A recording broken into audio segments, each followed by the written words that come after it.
a lot of people still have that mindset about people who have skill, that they are uneducated. There are people who struggle with academics. And that's really a problem. I'm trying to find the relationship between the general arts that you read and then you being a fashion designer now. So in our home, after JHS, the period where you wait for your results to come in, everybody's supposed to learn a skill. When I was going to SS, what made me happy was I made all my uniforms. You believed you were learning your father? Yes. Eventually I did it, and she paid me my first money, 20 Ghana. I had that 20 cedis for a year. Welcome to the Heart World channel. Thank you. On this channel, we instill hope in the hearts of the youth, and sometimes show them a way out of their situations. And we realize that one thing that has become very common, so they say, is that jobs are not available. It's what we say after university, that jobs are not available.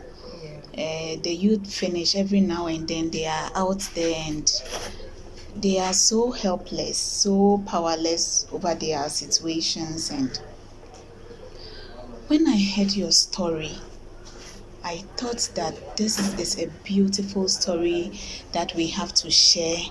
This is a story that a lot of youth need to hear, so that they will realize that really there is a way out of their situation. So I want us to start by you introducing yourself. Tell us your name. I'm not sure you are Akosua Mercy. Are you Akosua Mercy? My father insisted I mention all my names. All your names. So I'm Mercy Kafui Akosua Ansi. I'm a fashion designer, basically into women's wear for now. Is that what you did in the university? So I did general arts. Wait, you mean you read general arts? Yes. In the senior high school? Yes. Where from the clothing? Because I wasn't sure of what I really wanted to do, but I needed options. I'm trying to find the relationship between the general arts that you read and then you being a fashion designer now. So in our home, after JHS, the period where you wait for your results to come in, everybody's supposed to learn a skill. My sister was supposed to pick a field and then learn something, and she was a bit hesitant. She really wanted to learn the sewing, but she didn't want people to see her for some strange reason. I don't know. So, and I agreed with her, because a lot of people still have that mindset about people who have skill, that they are uneducated. There are people who struggle with academics. That is why they took that option. Yes. So and that's really a problem, because once we think like that, the very brainy people are going to school to do other things, and then they come out and they don't know what to do with themselves, and then we leave those so-called doubts. And really, when a child is struggling academically, they are the ones that they enroll in the skills training. Yes. And that is why that industry is fraught with so much problems. Yes, that's true. So after JHS, my sister decided to learn the sewing. She agreed to go on an agreement that it would be in a place where a lot of people wouldn't see her. And surprisingly, my parents managed to get somebody in. So she was in the market, alright, but where she is, unless you come in before you see her, then she started. And I completed JHS, and they said, okay, what are you learning? I'm like, what should I learn? I know I'm already there. Thank you, sister. So I have a lot of things to treat, and yes, so I decided to join my sister over there, and the woman was, I think if every teacher is like her, the world would be a better place, because she took her time. I remember when my classmates would be passing by, would be laughing, giggling, and hey, they should give them warning and Hey. never to pass by her shop. Pass And there. yes, just because of me, like she wanted me to learn To and all that, protect to you. protect Yeah. me. Because I remember I went home and I told my dad, I'm not doing again. I won't do again. And he said, okay. So we had an agreement that I'll learn for him. And then That's funny. I can continue with whatever I wanted to do. So that was. So you believed you were learning I was for learning, your father? yes, I believe I was learning for him. But fast forward, when I was going to SS, what made me happy was I made all my uniforms. Yourself? Yeah. Wow. Credit to my madam, yes, the Okay. one who taught me. She was really helpful. Not like those ones that they will send you to go and buy food. So this one, she really dedicated herself to. It wasn't even how much. It wasn't that much, but she did her best. She gave her best. She bared her soul Yes, for you. Yes. So SS, that was when I started doing. You know, when we go to school, I don't know, there's science students, they had a male tailor for their uniforms. Okay. And then we had some woman who did just sewed raw clothes for us, and I'll sit down, alter mine with needle and thread. I'll alter it for my friends, my classmates, hairmates, make it shorter. Hey, and, oh yes, you're these girls. yes. I was doing all those things for fun. Okay. But when I got to the university, my people bring clothes. I send fabric. I don't know why I send fabric to school. It's not like I had a machine to work or anything. But then I sent fabric to school. And then fortunately for me, my roommate was doing consumer science. And then they had to do fashion design at a point. So she brought in a sewing machine. And I was so excited. I was so excited. And the rest of the time, if I'm not in class or I'm in the room sewing, then the following semester, she wouldn't be, they are done with that course. So does it end there? No. Then, funny enough, you know how God really works. You can't really, it's when you sit back that you're able to trace how God works. So I then met a friend, Carl, and then he just liked my matter for some strange reason. I was like, oh, I hear you sew on campus. I just do it for fun and all that. But then he said, no, I should take it up. So what is my problem? And I said I needed a sewing machine. Then he said, how much do I have? I wasn't having any money. But I told him, I said that the machine was 300 cedis. I told him I had 150. I was left with 150. I didn't have. So the following day he sent the 150 and I was hot. Now I said I had 150. I didn't have. We call it self-help. You see? Then I called my eldest brother, and he sent me money. And then my mom topped up and then went to buy the machine. So the next semester I came to school with a sewing machine. But I was still doing it for free and for fun. Then one day, my brother said, won't you start business with this thing? I said, me? Charge? How? How will I charge? But then he encouraged me. They said, that's how his friends are doing it. So I remember my first client, my friend Della. Della came. And then she said, Methodist cloth. She needed me to do. I prayed, thought about it. Should I do? Should I not do?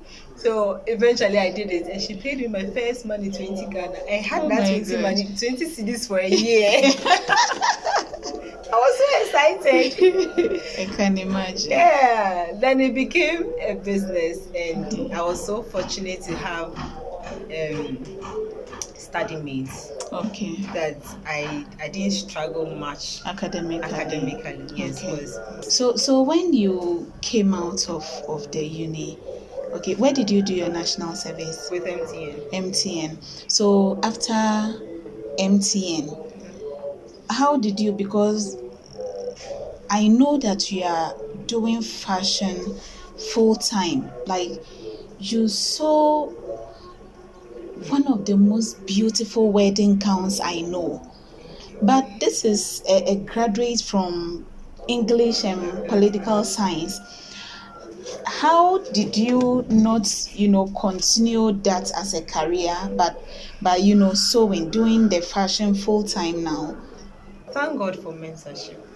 Mm. And to say that Thank God for my mentorship. yes, Hmm. my brother really inspired me. Mm. Yes, Push. my brother Who really is your brother? What's his name? Mr. Samolansi. Hey, Your Mr. husband. Samolansi. Mr. Samolansi. Yes, Hi, your Mr. husband. Ansi. We are Yes, grateful. so he really, really inspired me to doing business, and those times I didn't really see it as I didn't understand, but you buy me books by John C. Maxwell, and he used to buy a lot of books. Okay. So I buy books because when I send this book, when my brother sees that I bought a book, he'll be very happy that I bought a book. So I usually buy business books and things, and I remember I bought Rich Dad Poor Dad just to make him happy. Yeah. Not that I would use it for anything. Then came the reading. He would encourage me to read, and I wasn't really. So I had a little bit of the encouragement of I can do business, but I never imagined that in the fashion field. Okay. So the transition came when after my national service. I remember 10th March. We were supposed to go for alumni homecoming, and I wanted a dress. That the dress it's a simple dress, but it needed technicalities to execute it. And I didn't know the technical aspects of. I learned the freehand, but then I didn't really know the technical aspects to be able to do certain designs. And I really love designs, like play with fabrics and all that. So I went to a woman, and then I heard she did fashion at Winneba. Okay. And the woman would tell me I should go and come. The program is fast approaching. And you go to YouTube. That was I started using YouTube, but I wasn't really getting the design. That was when I decided no, I have to go to school. Okay. I was going to school just to learn the basic technicalities for me to be able to do things for myself. Even at that point, for myself. Okay. Interesting. Then I finished service. Contract came. MTN called us to give us an appointment, and we were supposed to go to Graphic Road, and where I was staying, I entered to Graphic Road, and the money they were supposed to pay. Then again, I called my brother, and then we did a calculation. If you take out your transportation, take out your food, how much is left? Can you go with that? Deep down, it wasn't something I wanted. Interesting. But why didn't you continue working as maybe an economist or something English? Interest. Anything. Why interest? So you developed interest. The interest that was not even there from the beginning. You were trying to learn the fashion for your dad. You came out of the uni, and then the interest. I was learning it for my dad, but at the end of the day, I loved it. Wow. So looking back to when you were being coerced, so to speak, to learn the fashion, and then today after university, you had a job offer. Why didn't you take that job, interest aside? I think it will go back to the encouragement that I had. But the fashion, the money you were making in the fashion, alongside when you were doing your national service and stuff, comparing to the money they were going to pay you at the job offer, were they the same? No. Which one was more? As at that time, the job offer was more. But today, the money that is paid on the job, and then the one you make through fashion, which is more? What I make through fashion. So would you say the fashion had become very rewarding as compared to seeking for jobs. Yeah. What is your advice, to young people who are in JHS, to even parents? Parents. Because I know that if when it comes to skills training, some parents do not even, they don't want to hear of it. So how do you think that the challenge of hopelessness after uni, after SHS can be resolved? So I think I'll pick it from this parents aspect. Okay. It's not just the running through the educational system. Make sure you get A's. Make sure you get. It's important that we get A's. Okay. But what skills do you develop, be it soft or hard skills? I think that clearly, when you see somebody who was learning those skills alongside the mainstream education, they look more matured and more responsible. But I think now the narrative is changing. It's changing. People are learning skills. A lot of people. More. If you know the but number some of actually finish university before learning. Yes. And that's okay. But is it possible that the mentoring can become more so that they will start from the time they didn't even know what to do with their lives? You get it, like after JHS, where you are just clueless, where you are at the mercy of your parents, to actually mentor you, to encourage you to learn something. If in future you realize you don't even want it, you have nothing to lose. That's true. Yes. That's true. That's true. But I think now the narrative is really changing. Okay. Looking at this lady here, you should know that those in the skill industry are not daft. They know what they are doing. They are very, very intelligent people who have a career and have decided to choose this path. It's more rewarding than even the career they pursued in the uni. What's the name of your brand? Where do we find you in case we're looking for a high-end fashion designer? Okay, so I'm currently at Adenta Ruby Junction. We are mainly into bridal wear, but we still do the bespoke. Usually we do bespoke. Yeah. Very soon we are coming with a ready-to-wear. Very, very soon we are coming with a ready-to-wear. Amazing. Yeah. So Ansi Atilete. So thank you very much for honoring our invitation. It's just a pleasure.